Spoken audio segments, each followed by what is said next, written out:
Hey y'all, it's Kim. Again, I had some computer problems. My goodness, and yesterday I got interrupted. So Tim Walz apparently is struggling to accept the election loss, and I think there was an interview somewhere where he was blaming the American people for the loss. No, you should blame yourself. You should blame your party. You should blame Obama, Pelosi, Hakeem Jeffries, whoever else propped up Kamala Harris at this point for going against Biden, doing a coup, whatever they want to call it. Blame all those people. The American people rejected your socialism, dude, and your Marxism and your communism and whatever else isms, your wokeisms. Well, let's see what Lefty's Losing has to say, or at least Sky News Australia. Well, the man who wanted to be Vice President of the United States, Tim Walz, is still struggling to accept the election loss, this time criticising Americans for rejecting wokeism. We were pledging to be inclusive. We were pledging to bring people in. Donald Trump has said that that isn't what he wants. And so if that's what America's leaning towards, I guess for me, it's to understand and learn more about America. And the man who has become the most bitter Democrat, Barack Obama, echoed that statement. The election proved that democracy is pretty far down on people's priority list. Joining us again, the American people voted overwhelmingly for Donald Trump. So, in their words of democracy, the people spoke. We voted according to what we wanted as a majority. Oh my goodness. These people need to stop with all this stuff. You just can't stand them anymore. I don't know what to say about them. They're just the worst of the worst. But anyway, let's listen to this young man speak. Ugh. Now he's host of the Brad versus Everyone podcast, Brad Palumbo. Brad, look, why can't America be so kind as to accept this wokeism? They're just insufferable, honestly. Yes, I mean, Tim Walz there, that's an extremely polite way of saying that, oh, we lost because America is just racist and bigoted and intolerant, and they voted for the guy who was all of those things and not us because we're wonderful and amazing. It's actually a little more complicated than that, and it should cause a little bit of self-reflection or self-awareness that Donald Trump picked up massive gains with minority voters. So clearly the problem wasn't voters hating inclusivity and wanting to go back to 1900 or whatever. And Barack Obama, I mean, maybe it's not that people don't care about democracy. It's that they think the Democrats are frauds when it comes to this. Their candidate was anointed, not elected, in Kamala Harris. They've actively been hypocritical on everything they say they stand for when it comes to democracy in the 2020 election. They've even funded many of the candidates they've criticized when it's helpful for them in primary elections. I think it's more that people are fed up with that talking point because they don't really buy it from anybody than it is that they just don't care about democracy at all. It's also just true that things like the border and inflation were more top of mind for people, but that again might have something to do with how poorly Democrats have handled those issues. Well, Brad, well, and then all the pandering to the different demographic groups.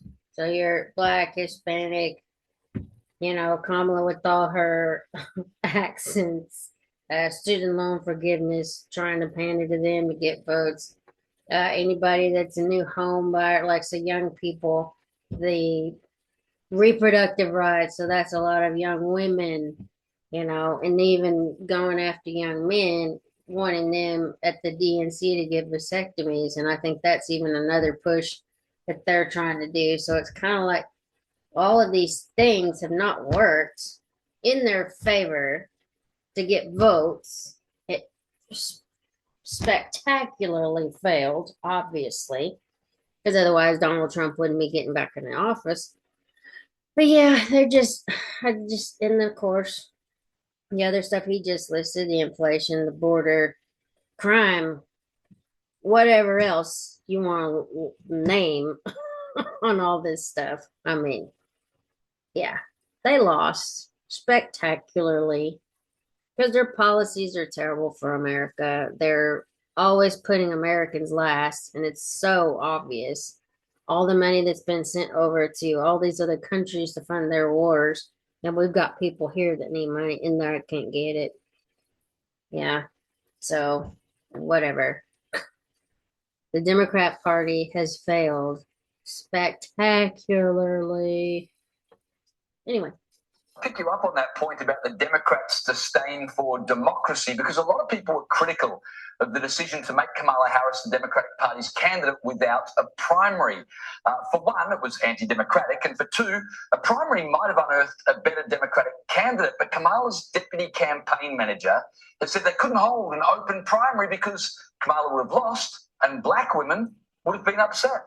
But to open up a Democratic primary, you would have had black women, who were the strongest voting bloc for Kamala Harris, be highly upset if it was not Kamala Harris. Who cares? A clear admission that for the Democratic Party, DEI is more important than democracy. They just said the quiet part out loud. I mean, wow. Honestly, that's a stunning admission. He basically just admitted that they gave Kamala Harris the nomination because of DEI concerns, not merit, which, to be clear, is something we did kind of already know. Biden announced this when he picked her as vice president, that he was only considering women and color, strongly considering a woman of color. I just think the whole thing is condescending and insulting to black women, to just all Americans, all Democrats, that actually I think most of them don't believe in that. Most of them do believe in just traditional American values of meritocracy and competition and would just vote for whoever they thought was best. Ironically, actually, in the 2020 Democratic primary, black voters didn't support Kamala Harris. They supported Joe Biden, the old white dude who seemed somewhat moderate and not a total loony lefty. So I don't know if they actually know what they're talking about on this, but yeah, the way that Democratic elites view racial minorities in this country is totally out of touch. And I think it showed with the electoral shifts we saw in the election. Yeah, you're not wrong at that. Now, look, the joyless Joy Reid over at MSNBC, oh boy, she really never ceases to amaze. You just never know what she will say next. But this time she's compared not giving gender-altering hormones to minors to Nazi Germany. It is an age-old tradition, which Nazi Germany did with brutally violent ends in the 1930s. While the Supreme Court refuses to do anything about weapons of war in schools, today they seemed inclined to uphold Tennessee's ban on gender-affirming care for minors. While the decision is not expected for months, a majority of the justices parroted a string of debunked talking points, all under the guise of protecting the kids, just not every kid. Brad, how did she come up with this stuff? No wonder her ratings have tanked. It's so delusional and hysterical. I mean, this MSNBC anchor actually just compared opposing child sex changes to Nazi Germany. I don't know. How is she still on TV? I think, though, I think she secretly loves Trump. Let's see if we can find a picture. Oh, yes. I think she secretly loves him. That's why she keeps going after him every time she turns around. Let's see. Joy. Let's read. Let's see. And her chumpy hair. Let's look and see. Oh, there it is. There she is. Yeah. What? Trump hair?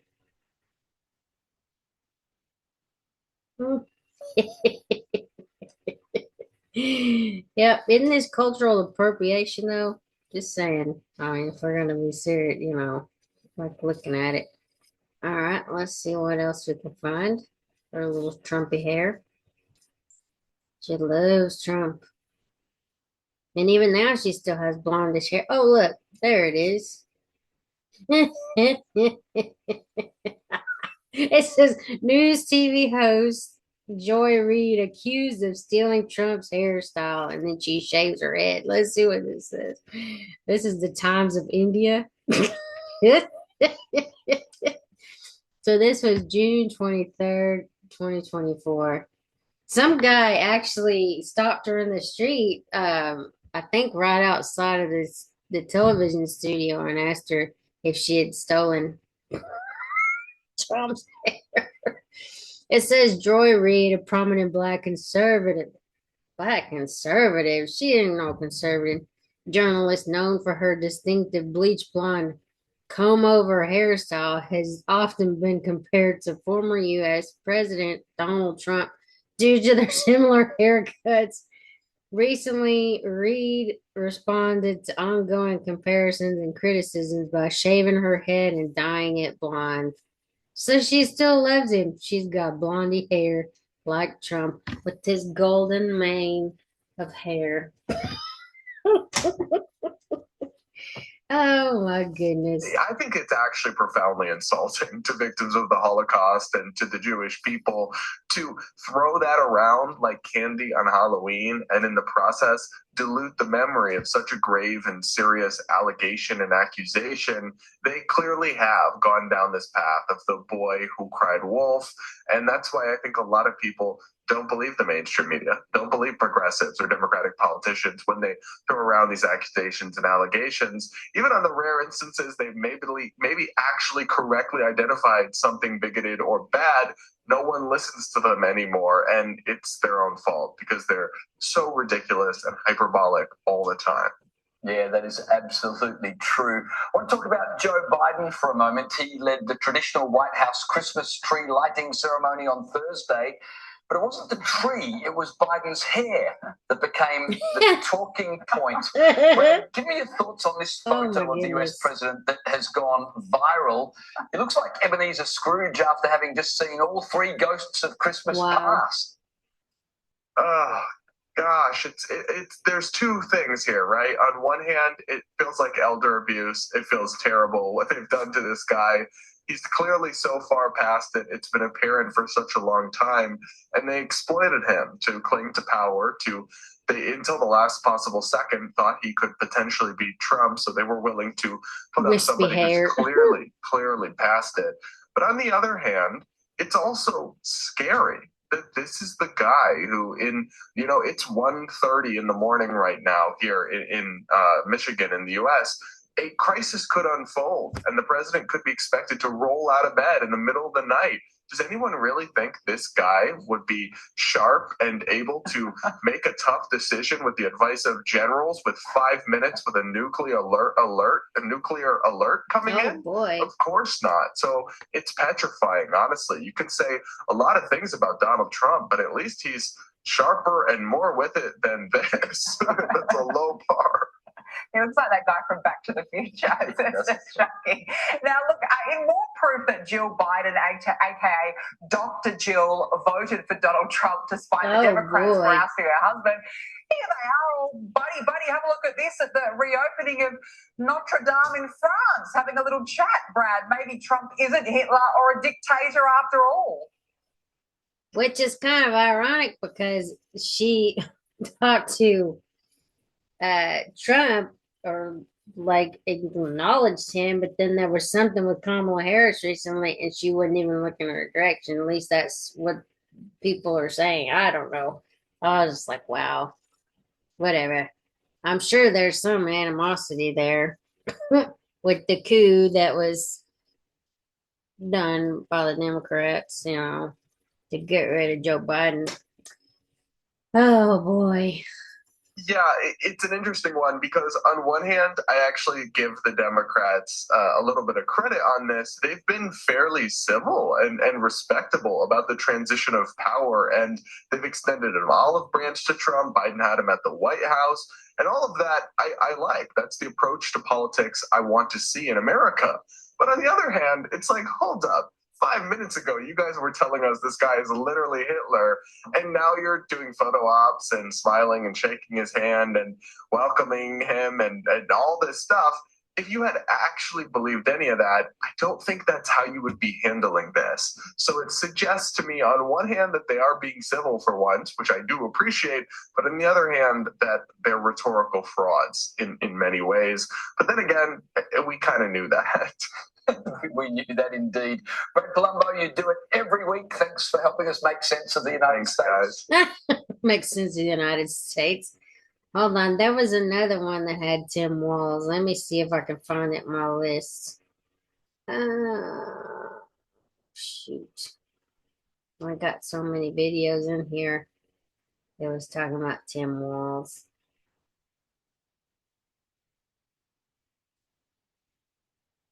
Oh, shoot. Where did it go? Hold on. That's not it. Anyway, if I can't find it. Oh, no, that's not it. Was that it?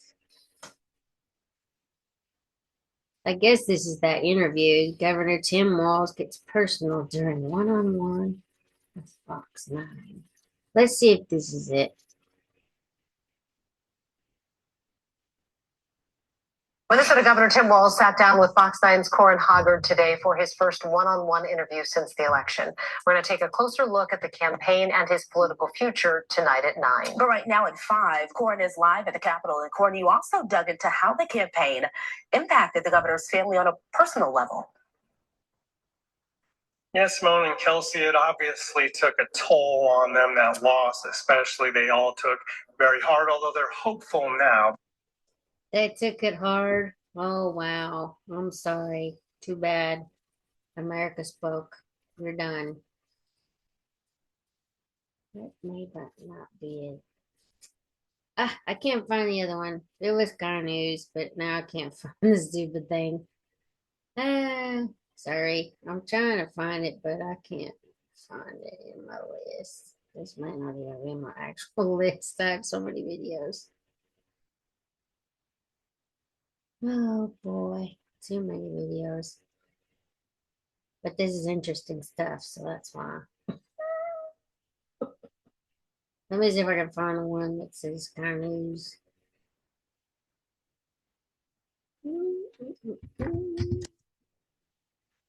Kind of news. There was something like Tim Walz in it.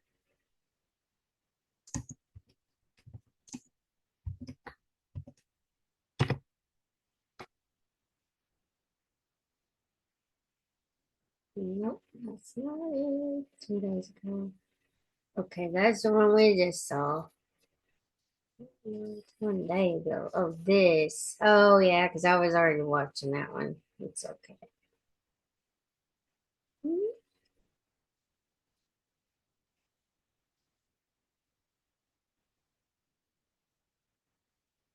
Okay. This is the one where he says they're insufferable. Let's see here. Instead of doing that, let's look at deranged Sky News host hilariously mocked, I guess, Gwen Walz, where she goes, turn the page. Let's see.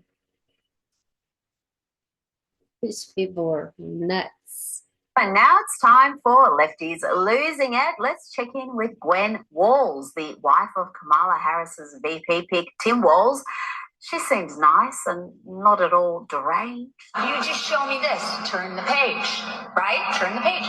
And you know what else that looks like? Bye-bye. Donald Trump. It's always nice.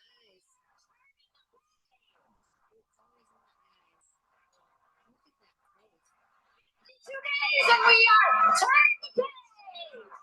52 days and it is bye-bye, Donald Trump. Okay. I would have thought turning the page would involve getting rid of the current lot in power, and that's the Democrats last I checked. But anyway, and now it's time. Thank God we got rid of that. Anyway.